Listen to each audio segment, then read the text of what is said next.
सामान्य भाषा में सीखते हैं सर्वनाम। इसकी परिभाषा है संज्ञा की जगह आने वाले शब्द सर्वनाम कहलाते हैं। सर्वनाम का प्रयोग करने से भाषा सुंदर और सरल बनती है। संज्ञा की तरह ही सर्वनाम शब्दों के भी वचन बदलते हैं। आइए जानते हैं कैसे। एक वचन में होता है मैं, तो बहुवचन में होता है हम। यह एक वचन होता है, ये बहुवचन होता है। इसे एक वचन होता है, इन्हें बहुवचन होता है। तू एक वचन, तुम बहुवचन। वह एक वचन, वे बहुवचन। उसे एक वचन, उन्हें बहुवचन। अब हम सर्वनाम के भेद जानेंगे, यानी कि टाइप्स ऑफ प्रोनाउंस। सर्वनाम 6 प्रकार के होते हैं। पुरुषवाचक सर्वनाम, निजवाचक सर्वनाम, निश्चयवाचक सर्वनाम, अनिश्चयवाचक सर्वनाम, संबंधवाचक सर्वनाम और छठा प्रश्नवाचक सर्वनाम। अब इनके बारे में हम विस्तार से जानेंगे। पुरुषवाचक सर्वनाम भी 3 प्रकार के होते हैं। उत्तम पुरुष सर्वनाम, मध्यम पुरुष सर्वनाम और अन्य पुरुष सर्वनाम। पुरुषवाचक सर्वनाम की परिभाषा जानेंगे। जो सर्वनाम शब्द बोलने वाले या सुनने वाले के विषय में कहा जाए, उसके लिए उन शब्दों का प्रयोग होता है, वे पुरुषवाचक सर्वनाम होते हैं। जैसे मैं, तुम, उसे, हम, तुम्हारा, वह, उसका, उनका, हमें, तुम्हें, वे आदि। उदाहरण देखिए, मैं धीरे से बोला, तुम उसे भी साथ ले आते। तो इसमें मैं, तुम और उसे, ये शब्द जो हैं सर्वनाम शब्द हैं। अब इसके हम प्रकार जानेंगे। सबसे पहला प्रकार होता है उत्तम पुरुष सर्वनाम।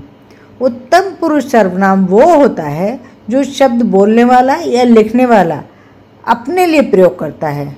जैसे मैं, हम, मेरा, हमारा, मैंने, हमें। ये उत्तम पुरुष सर्वनाम हो गए। दूसरा होता है मध्यम पुरुष सर्वनाम। मध्यम पुरुष सर्वनाम वे होते हैं जिसे बोलने वाला जिन शब्दों का प्रयोग करता है वह सुनने वाले के लिए करता है, उसे मध्यम पुरुष सर्वनाम कहते हैं।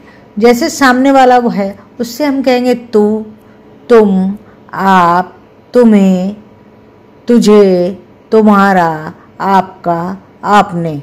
यह मध्यम पुरुष सर्वनाम हो गए। अब तीसरा होता है अन्य पुरुष सर्वनाम।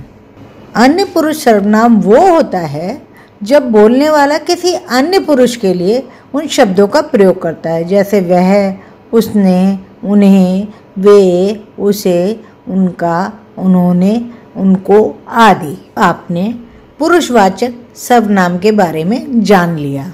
अब दूसरा सर्वनाम होता है निजवाचक सर्वनाम। निजवाचक सर्वनाम वह होता है जिसमें कि बोलने वाला व्यक्ति अपने लिए उन शब्दों का प्रयोग करता है। जैसे स्वयं, आप, खुद, अपने आप, स्वतः आदि।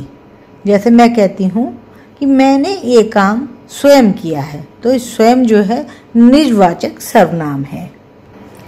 तीसरा होता है निश्चयवाचक सर्वनाम।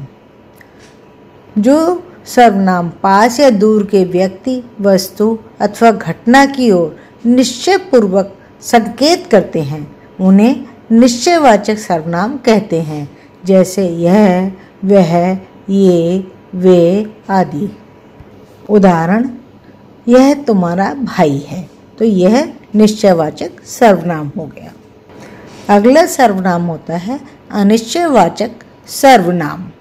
जो सर्वनाम किसी अनिश्चित व्यक्ति, वस्तु या घटना की ओर संकेत करते हैं, उन्हें अनिश्चयवाचक सर्वनाम कहते हैं। जैसे कोई, कुछ, किसी।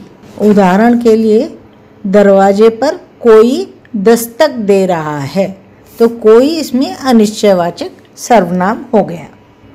अगला सर्वनाम है संबंधवाचक सर्वनाम, यानी कि रिलेटिव प्रोनाउन।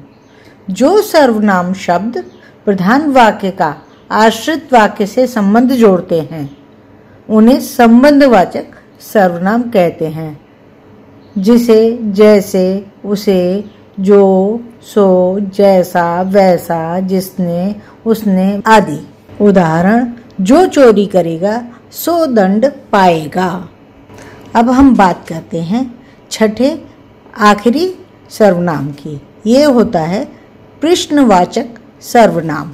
जिन सर्वनामों का प्रयोग किसी व्यक्ति, वस्तु या घटना के विषय में पूछने के लिए होता है उन्हें प्रश्नवाचक सर्वनाम कहते हैं, जैसे कौन, किसने, क्या, किसे आदि। उदाहरण के लिए, पेड़ के नीचे कौन खड़ा है? यह चित्र किसने बनाया है? तो इसमें कौन और किसने प्रश्नवाचक सर्वनाम है। आइए सर्वनाम का अभ्यास करते हैं। सबसे पहला वाक्य है, मैं खाली स्थान अपने जन्मदिन पर बुलाऊंगा। तो बताइए क्या भरेंगे इसमें, तुमको या तुम्हें? इसमें होगा तुम्हें। मैं तुम्हें अपने जन्मदिन पर बुलाऊंगा। दूसरा वाक्य है, क्या खाली स्थान दोपहर का भोजन कर लिया? इसमें आपने भरेंगे या तुम्हारा? आपने। क्या आपने दोपहर का भोजन कर लिया?